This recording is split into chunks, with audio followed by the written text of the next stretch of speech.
السلام علیکم میرے بہن بھائیوں، کیسے ہیں آپ؟ آج آپ کو حضور اکرم صلی اللہ علیہ وآلہ وسلم کی نبوت سے پہلے کے حالات کا دوسرا حصہ میں بیان کرنے جا رہی ہوں۔ آپ سے گزارش یہ ہے کہ حضور اکرم صلی اللہ علیہ وسلم کا جب جب نام مبارک آئے تو درود شریف کا اہتمام کرے، ایک بار درود شریف ضرور پڑھ لے۔ جزاک اللہ۔ حضرت حلیمہ کے والد ابو ذؤیب کا نام عبداللہ بن حارث تھا اور وہ آپ صلی اللہ علیہ وآلہ وسلم کے رضائی نانا ہوئے۔ حلیمہ کے شوہر کا نام حارث بن عبدالعزیٰ تھا اور دونوں ہی قبیلہ سعد بن بکر بن حوازن سے تعلق رکھتے تھے۔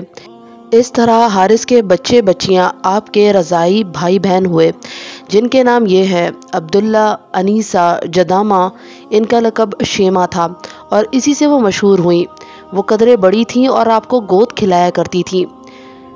بی بی حلیمہ کے گھر میں برکات کی بارش، جیسے کہ پہلے اشارہ کیا گیا کہ جب تک آپ صلی اللہ علیہ وآلہ وسلم حلیمہ کے گھر موجود رہے، ان کا گھر برکتوں سے مالا مال رہا۔ حلیمہ کا بیان ہے کہ وہ جب مکہ آئی تھیں تو قحط سالی کا دور تھا۔ ان کے پاس ایک گدھی تھی جو اس قدر کمزور اور دبلی تھی کہ پورے قافلے میں سب سے سست اور مریل چال چلتی تھی۔ ایک اونٹنی بھی تھی مگر وہ ایک قطرہ دودھ نہ دیتی تھی۔ حلیمہ کا اپنے بچے بھوک کی بے قراری سے پوری رات بلکتا اور چیختا رہتا، نہ خود سوتا نہ ماں باپ کو سونے دیتا۔ مگر جب وہ آپ صلی اللہ علیہ وسلم کو لے کر اپنے ڈیرے پر آئیں اور گود میں رکھا تو سینے دودھ سے بھر گئے، حتیٰ کہ آپ نے شکم سیر ہو کر دودھ پیا اور آپ کے ساتھ حلیمہ کے بچے نے بھی جی بھر کر پیا۔ پھر دونوں آرام کی نیند سو گئے۔ ادھر شوہر اٹھ کر اونٹنی کے پاس گیا تو کیا دیکھتا ہے کہ تھن سے دودھ ابلا چاہتا ہے۔ چنانچہ اس نے اس قدر دودھ دوہا کہ دونوں نے خوب آسودہ اور سیراب ہو کر پیا اور نہایت پرسکون رات گزاری۔ مکے سے واپسی میں حضرت حلیمہ اسی خستہ حال گدھی پر سوار ہوئی اور اپنے ساتھ آپ کو بھی لیا، مگر اب وہی گدھی اس قدر تیز چلی کہ پورے قافلے کو کاٹ کر آگے نکل گئی اور کوئی گدھا اس کا ساتھ نہ پکڑ سکا۔ حضرت حلیمہ کا وطن دیار بنو سعد سب سے زیادہ قحط زدہ تھا، مگر اس کے باوجود مکے سے واپسی کے بعد ان کی یہ حالت ہوئی کہ جب بکریاں چر کر واپس آتی تو ان کی کوکھ نکلی ہوتی اور تھن دودھ سے لبریز ہوتے۔ میاں بیوی خوب دھوتے اور پیتے، جبکہ کسی اور انسان کو دودھ کا ایک قطرہ بھی میسر نہ ہوتا۔ یوں اس خانزادے کو مسلسل خیر و برکت نصیب ہوتی رہی، یہاں تک کہ 2 سال گزر گئے اور مدت رضاعت پوری ہو گئی۔ چنانچہ حلیمہ نے آپ کا دودھ چھڑایا۔ اس دوران آپ پختہ اور مضبوط ہو چکے تھے۔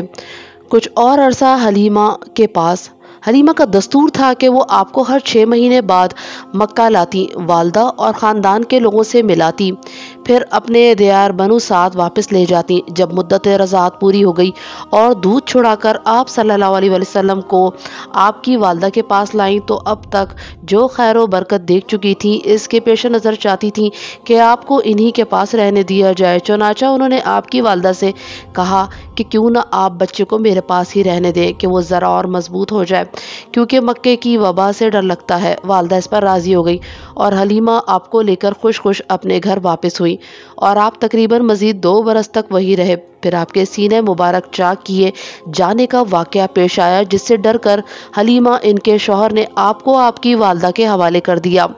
سینہ مبارک چاک کیا جاتا ہے۔ انس بن مالک رضی اللہ تعالیٰ عنہ کا بیان ہے کہ آپ بچوں کے ساتھ کھیل رہے تھے کہ حضرت جبرائیل علیہ السلام تشریف لائے اور آپ کو لٹا کر سینہ چاک کر دیا۔ پھر آپ کا دل نکالا اور اس میں سے ایک لوتھڑا نکال کر فرمایا کہ یہ تم سے شیطان کا حصہ ہے۔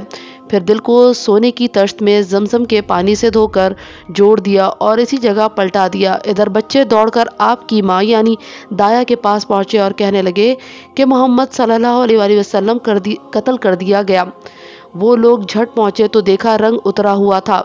حضرت انس رضی اللہ تعالیٰ عنہ کا بیان ہے کہ میں نبی کریم صلی اللہ علیہ وسلم کے سینے پر سلائی کا اثر دیکھا کرتا تھا، ماں کی آغوش محبت میں۔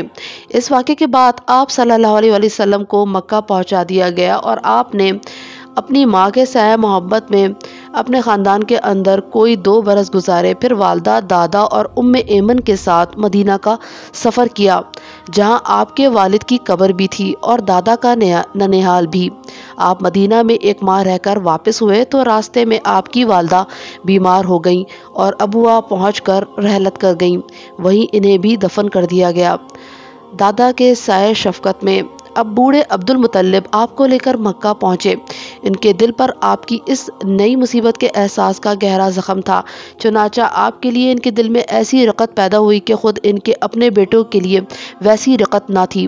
وہ آپ کی بڑی قدر کرتے، اپنی اولاد سے بھی بڑھ کر چاہتے، خوب اکرام کرتے۔ ان کا خاص فرش جس پر کوئی دوسرا نہ بیٹھ سکتا تھا، اس پر آپ کو بٹھاتے، پیٹھ پر ہاتھ پھیرتے، آپ کی نقل و حرکت دیکھ کر خوش ہوتے اور یقین رکھتے تھے کہ آئندہ آپ کی ایک نرالی شان ہونے والی ہے۔ لیکن ابھی آپ کی عمر صرف 8 برس 2 مہینے اور 10 دن ہوئی تھی کہ عبد المطلب بھی انتقال کر گئے۔ چچا کی کفالت میں اب آپ کے چچا ابو طالب نے آپ کی کفالت کا بیڑا اٹھایا۔ یہ آپ کے والد کے سگے بھائی تھے۔ انہوں نے آپ سے خاص رحمت و شفقت برتی۔ وہ مالدار تو نہ تھے، لیکن آپ کی کفالت کے بعد اللہ تعالیٰ نے ان کے تھوڑے سے مال میں اس قدر برکت دی کہ ایک آدمی کا کھانا پورے کنبے کے لیے کافی ہو جایا کرتا۔ خود آپ بھی صبر و قناعت کا نمونہ تھے، جو کچھ ملتا اسی پر قناعت فرماتے۔ ملک شام کا سفر اور بحیرہ راہب سے ملاقات۔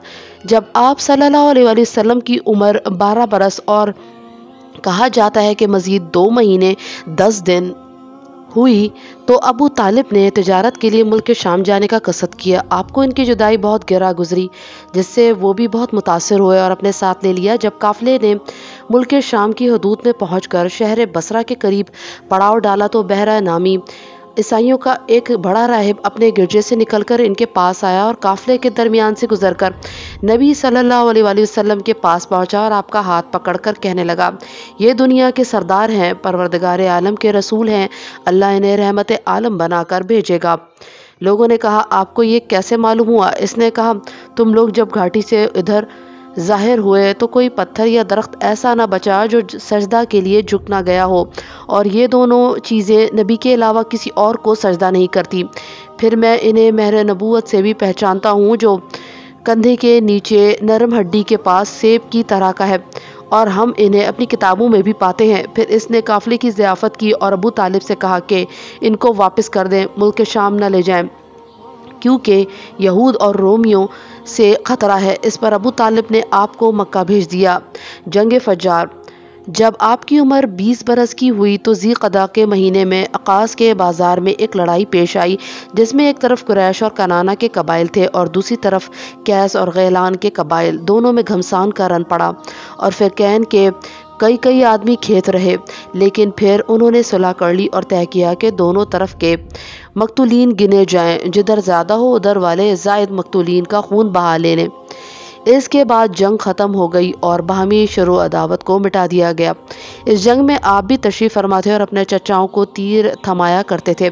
اس کا نام جنگ فجار اس لیے پڑا کہ اس میں حرام مہینے کی حرمت پامال کی گئی تھی۔ فجار نام کے واقعات 4 بار پیش آئے، ہر سال ایک واقعہ پیش آتا رہا۔ مذکورہ واقعہ آخری تھا۔ اس سے پہلے کے 3 واقعات میں ہلکے پھلکے جھگڑے پیش آئے، لڑائی صرف اسی چوتھے واقعے میں پیش آئی، حلف الفضول۔ اس جنگ کے بعد ہی ذی قعدہ کے مہینے میں 5 قریشی قبائل کے درمیان ایک عہد نامہ طے پایا، یہ حلف الفضول کہتے ہیں۔ ان قبائل کے نام یہ ہیں: بنو ہاشم، بنو اسد، بنو تیم، بنو المطلب، بنو زہرہ۔ اس کی وجہ یہ ہوئی کہ زبید یمن کا ایک آدمی سامان تجارت لے کر مکہ آیا۔ عاص بن وائل نے اس سے سامان خرید لیا، لیکن قیمت ادا نہ کی۔ اس نے بنو عبدالدار، بنو مخزوم، بنو جمحہ، بنو سہم اور بنو عدی سے فریاد کی، لیکن انہوں نے کوئی توجہ نہ دی۔ چنانچہ اس نے جبل ابو قبیس پر چڑھ کر چند اشعار میں اپنی مظلومیت کا نقشہ کھینچا اور آواز لگائی کہ کوئی اس کا حق دلانے کے لیے اس کی مدد کرے۔ اس پر زبیر بن عبد المطلب نے دوڑ دھوپ کی۔ چنانچہ مذکورہ قبائل کے افراد بنو تیم کے سردار عبداللہ بن جدعان کے گھر میں اکٹھے ہوئے اور آپس میں عہد و پیمان کیا کہ مکے میں جو بھی مظلوم نظر آئے، خواہ مکہ کا رہنے والا ہو یا کہیں اور کا، یہ سب اس کی حمایت میں اٹھ کھڑے ہوں گے، اور عاص بن وائل سے زبیدی کا حق لے کر اس کے حوالے کیا۔ اس عہد و پیمان میں آپ بھی اپنے چچاؤں کے ساتھ تشریف فرما تھے اور شرف و رسالت سے مشرف ہونے کے بعد فرمایا کرتے تھے کہ میں عبداللہ بن جدعان کے مکان پر ایک ایسے معاہدے میں شریک ہوا کہ مجھے اس کے عوض سرخ اونٹ بھی پسند نہیں، اور اگر میں اس کے لیے دور اسلام میں بلایا جاتا تو اسے یقیناً قبول کرتا۔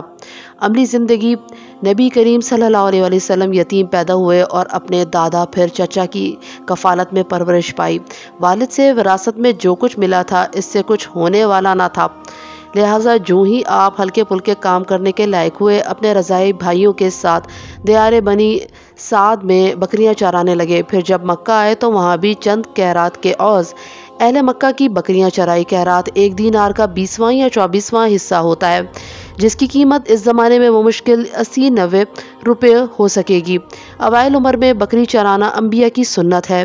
ایک بار عہد نبوت میں نبی صلی اللہ علیہ وسلم نے فرمایا کہ کوئی بھی نبی نہیں گزرا مگر اس نے بکری ضرور چرائی ہے۔ پھر جب آپ جوان ہو گئے تو غالباً تجارت کرنے لگے، کیونکہ بعض روایات میں مذکور ہے کہ آپ صائب بن ابی صائب کے ساتھ مل کر تجارت کرتے تھے۔ آپ بہترین ساجی تھے، نہ حجت بحث کرتے نہ جھگڑتے تھے۔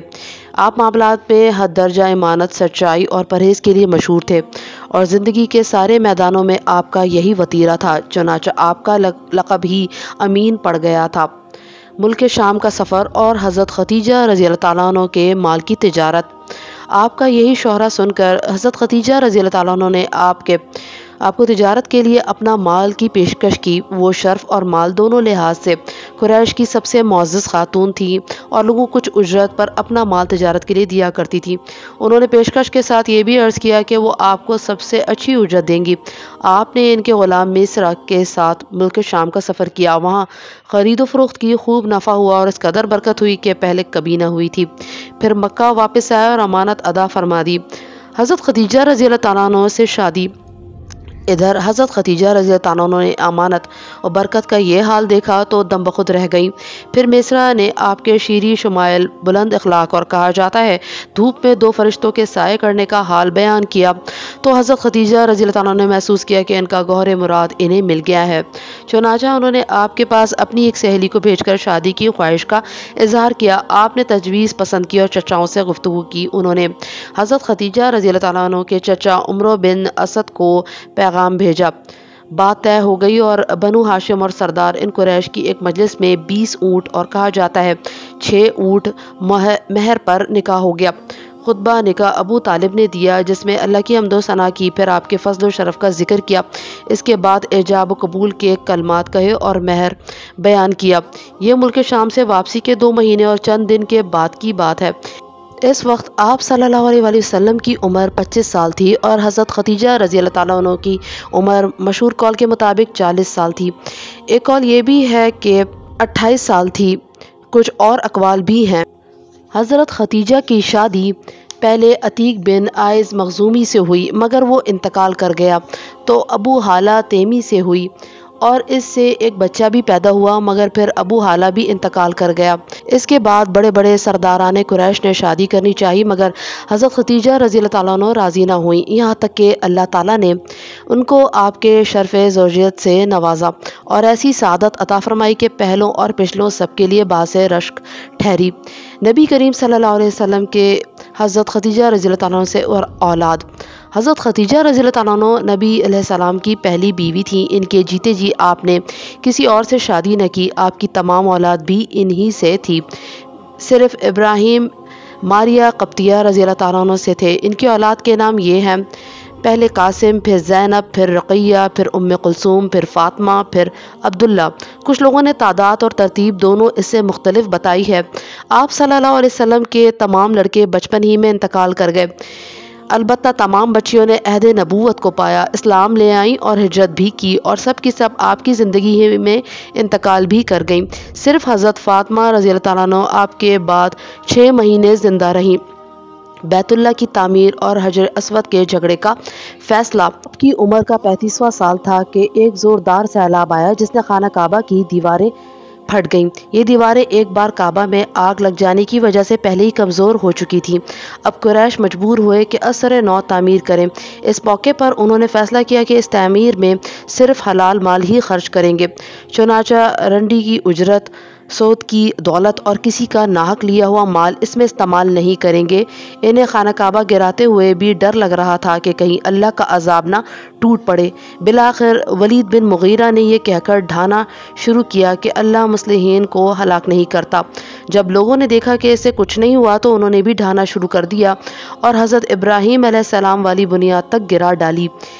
اس کے بعد تعمیر شروع کی۔ تعمیر کے لیے ہر قبیلے کا الگ الگ حصہ مقرر تھا۔ اشراف اپنے کاندھوں پر پتھر لاتے اور ڈھیر لگاتے۔ رسول اللہ صلی اللہ علیہ وسلم اور آپ کے چچا عباس بھی پتھر ڈھو رہے تھے۔ تعمیر کا کام بقوم نامی ایک رومی معمار کر رہا تھا۔ چونکہ مال اتنا جمع نہ ہو سکا تھا کہ عمارت حضرت ابراہیم علیہ السلام کی بنیادوں پر مکمل کی جا سکتی، اس لیے شمال کی طرف سے تقریباً 6 ہاتھ چھوڑ کر اس پر ایک چھوٹی سی دیوار اٹھا دی گئی تاکہ علامت رہے کہ یہ کعبہ کا حصہ ہے۔ اسی کو حجر اور حتیم کہتے ہیں۔ جب دیوار حجر اسود تک اٹھ چکی تو ہر سردار نے چاہا کہ وہی حجر اسود کو اس کی جگہ رکھنے کا شرف حاصل کریں۔ اس پر سخت جھگڑا اٹھ کھڑا ہوا جو 4-5 روز تک جاری رہا اور قریب تھا کہ حرم میں خون خرابہ ہو جاتا، لیکن ابو امیہ نے جو سب سے زیادہ عمر رسیدہ تھا یہ کہہ کر فیصلے کی ایک صورت پیدا کر دی کہ مسجد حرام کے دروازے سے جو شخص پہلے داخل ہو اسے اس جھگڑے کا حکم مان لیں۔ لوگوں نے یہ تجویز منظور کر لی۔ اللہ کی مشیت دیکھیں کہ اس کے بعد سب سے پہلے جو شخص داخل ہوا وہ آپ صلی اللہ علیہ وآلہ وسلم تھے۔ قریش نے دیکھتے ہی کہا، ھذا الامین رضی اللہ عنہ، ھذا محمد، یہ محمد ہے جو کہ امین ہے، ہم ان سے راضی ہیں۔ پھر آپ صلی اللہ علیہ وآلہ وسلم ان کے پاس پہنچے تو آپ کو تفصیل بتائی گئی۔ آپ نے اس کا یہ حل نکالا کہ ایک چادر لی اور اس میں حجر اسود رکھا اور سب سرداروں سے کہا کہ اس کا کنارہ پکڑ کر اوپر اٹھائیں۔ سب نے ایسا ہی کیا۔ جب چادر حجر اسود کی جگہ تک پہنچ گئی تو آپ نے اپنے مبارک ہاتھوں سے حجر اسود کو اس کی جگہ پر رکھ دیا۔ یہ اتنا عمدہ فیصلہ تھا کہ اس پر سب خوش ہو گئے۔ حجر اسود زمین سے 1.5 میٹر بلندی پر ہے اور دروازہ تقریباً 2 میٹر اونچا ہے۔ قریش نے اسے اتنا اونچا اس لیے رکھا تاکہ ان کی اجازت کے بغیر کوئی شخص کعبہ میں داخل نہ ہو۔ دیواریں 18 ہاتھ بلند ہیں جبکہ پہلے 9 ہاتھ تھیں۔ اندرون کعبہ 2 لائنوں میں 6 ستون کھڑے کیے گئے ہیں اور 15 ہاتھ کی بلندی پر چھت لگائی گئی ہے جبکہ پہلے نہ ستون تھے نہ چھت۔ نبوت سے پہلے آپ صلی اللہ علیہ وسلم کی سیرت۔ آپ صلی اللہ علیہ وسلم بچپن ہی سے سلیم العقل، پاک دامن اور بھرپور قوت کے مالک تھے۔ جوانی اور پختگی کا زمانہ آیا تو آپ کی خوبیاں اور نکھر آئیں۔ آپ درست سوچ، صحیح نظر، بہترین اخلاق اور عمدہ عادات کا سب سے بلند نمونہ تھے۔ سچائی اور امانت، مردانگی اور شجاعت، عدل اور حکمت، زہد اور قناعت، بردباری اور عفت، صبر و شکر، حیا اور وفا، خیر خواہی اور تواضع سبھی میں ممتاز تھے۔ بھلائی اور احسان میں آپ کا کوئی ثانی نہ تھا۔ ابو طالب نے کیا خوب کہا ہے، وہ گورے مکھڑے والا جس کی برکت سے ابر رحمت برستا ہے، وہ یتیموں کا سہارا اور بیواؤں کا نگہبان ہے۔ آپ بڑی صلح رحمی کرتے تھے، لوگوں کا بوجھ اپنے سر لے لیتے تھے، تنگ دست کی ایسی مدد فرماتے کہ مالدار ہو جاتا یا روزگار سے لگ جاتا، مہمان کی میزبانی کرتے اور مصیبت کے مارے ہوں سے تعاون فرماتے۔ اللہ نے آپ کی حفاظت اور مہربانی کا خاص انتظام فرمایا تھا اور قوم کے اندر پھیلی ہوئی خرافات اور برائیوں کے خلاف آپ کے دل میں نفرت ڈال دی تھی۔ چنانچہ آپ بتوں کی عید پر حاضر ہوتے تھے، نہ شرک کے میلوں میں جاتے تھے۔ آپ آستانوں یا غیر اللہ کے نام پر ذبح کیا ہوا جانور کھاتے، نہ بتوں ہی کو چھوتے اور ان سے تقرب حاصل کرتے تھے۔ لات و عزا کی قسم تو سننا بھی گوارا نہ فرماتے تھے۔ شراب نوشی اور کھیل کود کی مجلسوں سے آپ انتہائی دور تھے۔ ایسی کسی مجلس میں آپ صلی اللہ علیہ وسلم نے کبھی شرکت نہ فرمائی، حالانکہ ایسی مجلسیں جوانوں کی تفریح اور دوستوں کی جائے ملاقات ہوا کرتی تھیں۔